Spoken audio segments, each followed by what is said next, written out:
Hello everyone. I hope all of you are doing well. Today we are here with our current affairs session, that is current affair of 12th of October. For reference you can use Drishti IAS website. आज हमने अपनी पहले की जितनी बची हुई news थी सारी कवर कर ली है. So don't worry about the remaining portion. जो भी पीछे रह गया था वो आज कवर हो जाएगा.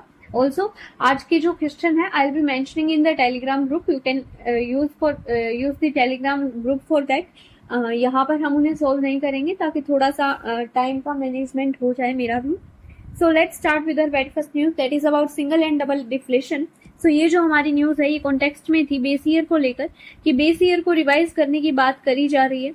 अभी जो हमारा जीडीपी के लिए बेस ईयर था वो 2011-12 था, तो इसे रिवाइज करने की बात की जा रही है. What we need to know here is कि जो सिंगल डिफ्लेशन और डबल डिफ्लेशन क्या होता है.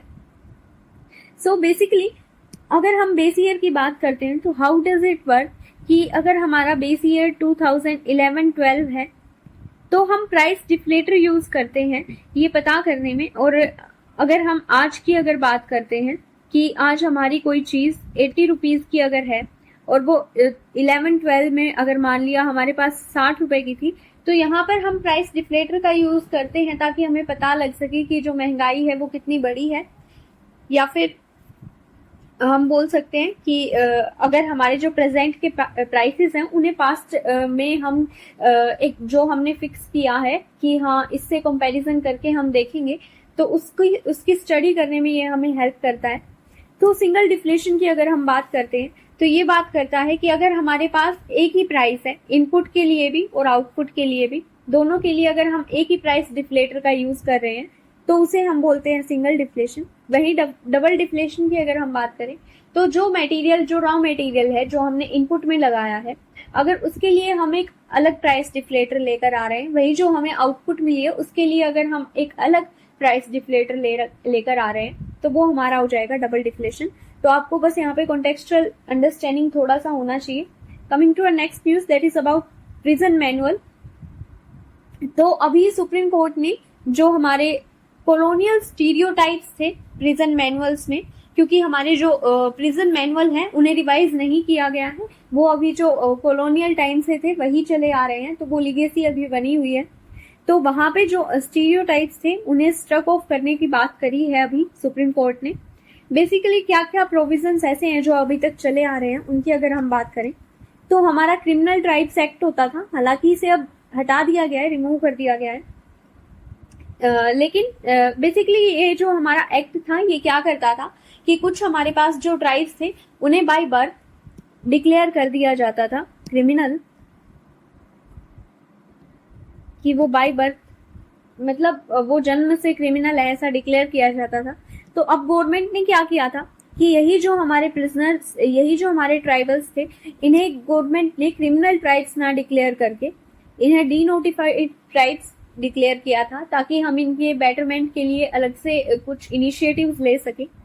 अब जो हमारे प्रिजन मैनुअल्स हैं वो क्या करते हैं, वो इन्हें हैबिचुअल ऑफेंडर्स की तरह कैटेगराइज करते हैं. सो this is the stereotype that has been followed from the colonial times. and also जो प्रिजन्स है वहां पर हमें डिस्क्रिमिनेशन देखने को मिलता है.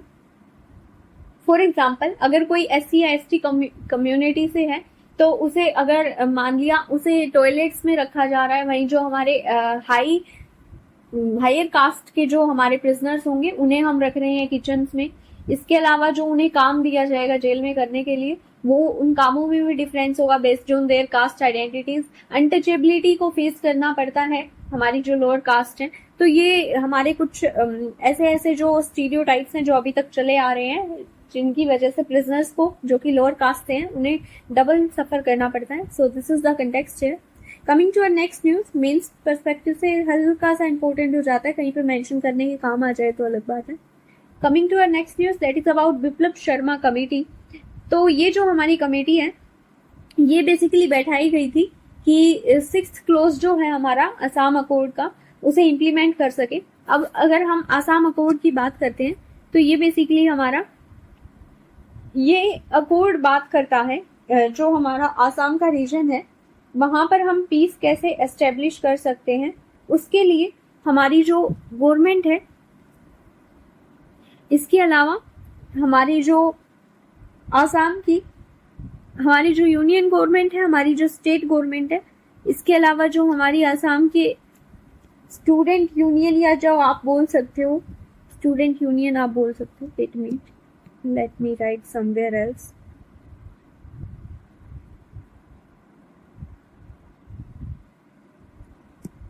की तो हमारी जो गवर्नमेंट है और आसाम के जो लीडर्स आप बोल सकते हो, उनके बीच में ये जो अकॉर्ड है ये हमारा साइन हुआ था.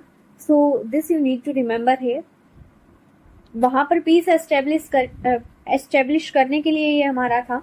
तो बेसिकली ये प्रॉमिस करता है कि कॉन्स्टिट्यूशनल, लेजिस्लेटिव और एडमिनिस्ट्रेटिव सेफगार्ड्स लिए जाएंगे ताकि जो हमारे असमीज पीपल हैं उनका कल्चर हम प्रिजर्व कर सके, उनकी लैंग्वेज हम प्रिजर्व कर सके, उनकी जो ट्रेडिशंस चले आ रहे हैं उन्हें कैसे हम, उनकी लैंग्वेज है उसे कैसे प्रिजर्व कर सकते हैं. अब हमारे पास इम्पोर्टेंट हो जाता है ये समझना कि असमीज पीपल कौन कौन से होंगे, उसके लिए क्या क्राइटेरिया है. तो ये आपके लिए थोड़ा सा प्री पर्सपेक्टिव से इम्पोर्टेंट हो जाता है यहाँ पर ये वाला पॉइंट. तो हमारे जो असमीज पीपल हैं वहां पर हमारे इंडिजिनस ट्राइबल्स आएंगे, यानी जो वहां पर ट्राइबल्स रहते हैं वो आ जाएंगे हमारे. इसके अलावा और जो इंडिजिनस कम्युनिटीज हैं जो कि आसाम में रह रही हैं वो हमारी आएंगी. देन इंडियन सिटीजन हमारे पास आएंगे जो कि जनवरी 1, 1951 या उससे पहले से वहां पर रह रहे हैं. एंड उनके जो डिसेंडेंट्स होंगे वो भी हमारे काउंट किए जाएंगे. इसके अलावा इंडिजिनस असमीज पीपल जो होंगे वो भी हमारे असमीज पीपल कहलाएंगे. So this you need to remember here. अब जो ये हमारी कमेटी है इसने 52 रिकमेंडेशन दिए थे. इसके रिकमेंडेशन पर क्वेश्चन बनने के चांसेस है मेंस में. तो बेसिकली इन्होंने दिए थे कि जो रिकमेंडेशन दिए थे कि लैंड राइट को लेकर हमारे रिकमेंडेशन थे कि जो हमारे असमीज पीपल होंगे वो अपनी लैंड को ट्रांसफर कर सकते हैं, उसे लैंड बेस्ड जो भी प्रोविजंस होंगे वो यहाँ पर उनकी बात की गई है. लैंग्वेज की अगर हम बात करते हैं तो उसके लिए अथॉरिटीज एस्टेब्लिश की जाएंगी ताकि उनकी जो लैंग्वेज है उसे प्रिजर्व कर सके. वही स्टेप्स भी लिए जाएंगे ताकि उन्हें हम उनकी जो लैंग्वेज है उसे प्रिजर्व कर सके. यूनिवर्सिटीज में कुछ इनिशिएटिव्स लिए जाएं उसके लिए. कल्चर को प्रिजर्व करने के लिए अगेन अथॉरिटीज हम बना सकते हैं. So these are some of the recommendations here. Coming to our next news, that is about Nobel in chemistry. तो केमिस्ट्री में अभी नोबेल दिया गया है जो कि बेकर, आप याद रखोगे. अब ये नाम इतने से इंपॉर्टेंट होते नहीं है लेकिन फिर भी हमें याद रखने चाहिए. बेकर को मिला है कंप्यूटेशनल प्रोटीन डिजाइन के लिए. वहीं डेमिस को मिला है एक्चुअली हुआ क्या है कि जो ये हमारा जो प्राइज है नोबेल का, ये हाफ जो प्राइज है वो दिया गया है बेकर को और जो बचा हुआ हाफ है वो हमारा दिया गया है डेमिस एंड जम्पर को. ये अलग अलग हमारे साइंटिस्ट हैं तो ये आप याद रखोगे. डेमिस एंड जम्पर को ये दिया गया है प्रोटीन स्ट्रक्चर के प्रेडिक्शन के लिए. वहीं जो हमारा कंप्यूटेशनल प्रोटीन डिजाइन है उसके लिए ये बेकर को दिया गया है. So this you need to remember here. इसके अलावा आपको यहाँ पर कुछ भी याद रखने की जरूरत नहीं है, इतना सा इम्पोर्टेंट हमारे लिए नहीं होता है. Coming to our next news, that is about tribals welfare. तो ये जो हमारी न्यूज थी इसमें कुछ स्कीम्स हमारे पास मेंशन थी जो ट्राइबल्स के वेलफेयर के लिए इनिशिएटिव्स लिए गए हैं. हम ऑलरेडी इस टॉपिक पर बात भी कर चुके हैं. तो हमारे पास सबसे पहले आ जाते हैं EMRS school, that is Eklavya model residential school. इधर आप देख भी सकते हो. अभी काफी सारे स्कूल्स एस्टेब्लिश किए गए थे. इनका पर्पस जो था हमारे पास, वो पर्पस ये था कि ये हमारे ट्राइबल्स की एजुकेशन के लिए बेसिकली बनाए गए थे. So this you need to remember. Then हमारे पास PM जनमन एक स्कीम है जो कि सोशियो इकोनॉमिक वेलफेयर की बात करती है. हमारे पर्टिकुलरली वल्नरेबल ट्राइबल ग्रुप्स जो हैं उनके सोशियो इकोनॉमिक वेलफेयर के लिए बनाए गए.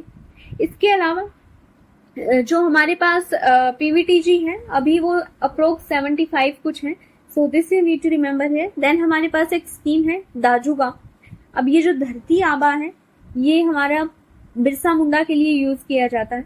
धरती आबा जनजातीय ग्राम उत्कर्ष अभियान, अब ये हमारी अम्ब्रेला स्कीम है, बेसिकली ट्राइबल्स पे फोकस करेगी कि कैसे उनके बेटरमेंट के लिए हम इनिशिएटिव्स ले सकते हैं। हमने ऑलरेडी डिस्कस की थी एक स्कीम ट्राइबल होम स्टे, जहां पर हम क्या कर रहे थे कि जो टूरिज्म है उसे बूस्ट करने के लिए ट्राइबल एरियाज में ट्राइबल्स के जो घर हैं वहां पर टूरिस्ट के रुकने की फैसिलिटीज को एनहांस करने के लिए हम स्टेप्स ले रहे थे। So these are some of the initiatives you need to know here, mains में कहीं भी कोट करने के में काम आएंगे। Coming to our next news that is about space based surveillance mission. तो अभी ये जो हमारा मिशन है बेसिकली ये इसरो का मिशन है, आपको बस यहाँ पर फैक्चुअल इन्फॉर्मेशन है, याद रखनी है प्री के पर्सपेक्टिव से, मेंस में कहीं भी कोट करने के काम आएगा। तो फेज 3 इसका लॉन्च किया जा रहा है अभी। 52 सैटेलाइट इसमें लॉन्च किए जाएंगे लोअर अर्थ ऑर्बिट में और जियो स्टेशनरी ऑर्बिट में, so this you need to remember. 21 ISRO launch करेगा, 31 बाई प्राइवेट कंपनीज लॉन्च किए जाएंगे। तो मेंस में क्योट कर सकते हैं हम इसे कहीं भी कि प्राइवेट और इसरो कोलैब कर रहे हैं, प्राइवेट कंपनी एंड इसरो का कोलैब हमें देखने को मिल रहा है यहाँ पर।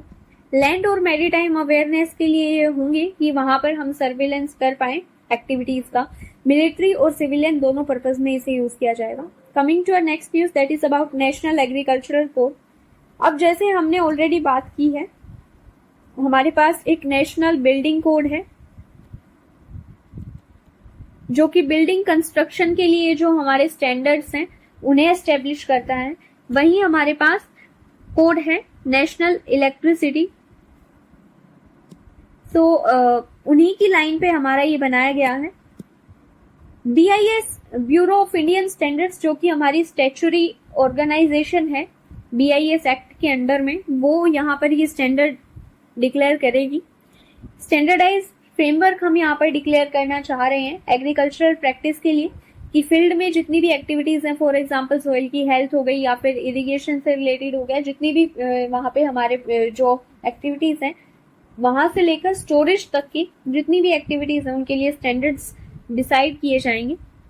सो this is the purpose here and 2 part इसके रखे गए हैं। एक तो जो सभी क्रॉप्स पर इक्वली एप्लीकेबल होगा, इसके अलावा एक हमारा होगा जो कि क्रॉप स्पेसिफिक होगा कि स्पेसिफिक क्रॉप के लिए, फॉर एग्जांपल अगर हरियाणा पंजाब में है, हमें गेहूं और चावल ज्यादा देखने को मिल रहा है तो वहां के लिए हमें अलग स्टैंडर्ड डिसाइड करने पड़ेंगे। वहीं अगर हम देखते हैं साउथ में अगर हमारा शुगर केन हो रहा है, महाराष्ट्र में गुजरात में हमारा कॉटन हो रहा है, तो वहां के लिए हमारे अलग रूल्स एंड रेगुलेशंस होंगे। So this is the purpose है। Coming to last news that is about Nobel in medicine. So जो मेडिसिन है उसका जो नोबेल है वो दिया गया है एम्ब्रोज और गैरी को, आप ये ऐसे ही याद रख सकते हो।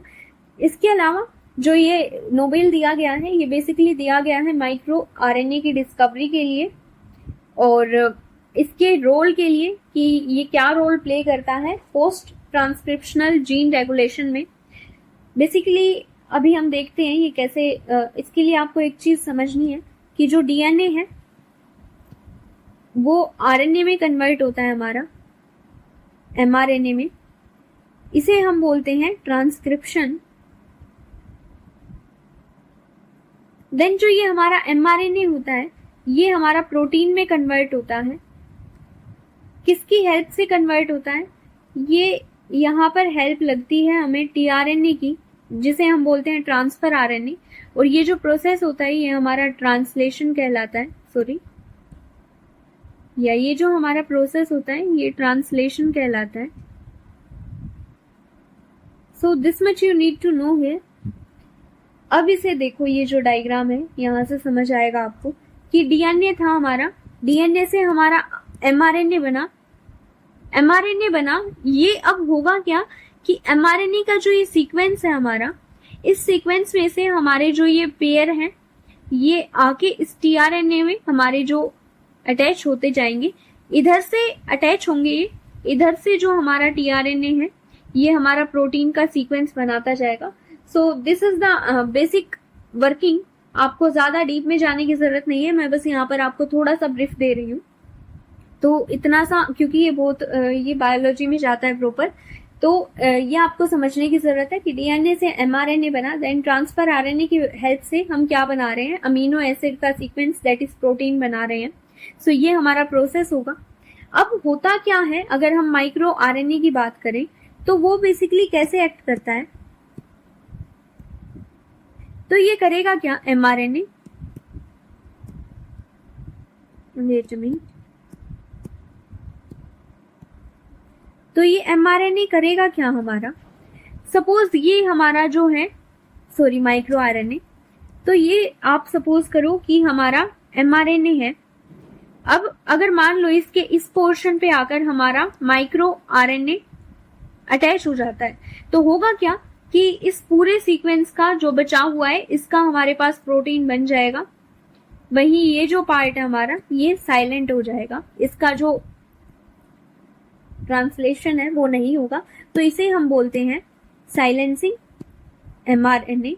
सो this is the purpose here कि ऐसे ही ये जीन रेगुलेशन करता है कि पोस्ट ट्रांसक्रिप्शनल का मतलब है कि ट्रांसक्रिप्शन हमने पढ़ा, एमआरएनए हमारा बन चुका है। अब एमआरएनए के बाद का ये जो प्रोसेस है, यानी ट्रांसक्रिप्शन के बाद का जो प्रोसेस है, वहां पर जीन रेगुलेशन करता है, वहां पर जीन का जो एक पर्टिकुलर एक्सप्रेशन है उसे ये साइलेंट कर दे रहा है। So this is the purpose here कि ये कैसे एक्ट करता है, माइक्रो आरएनए हमारा क्या पर्पस है उसका। सो इसके हमारे पास बहुत सारे कहीं ना कहीं एडवांटेज होने वाले हैं फ्यूचर में। So with this we end our lecture here. I hope you guys must be getting some kind of help from these lectures. So have a great journey and yeah, thank you.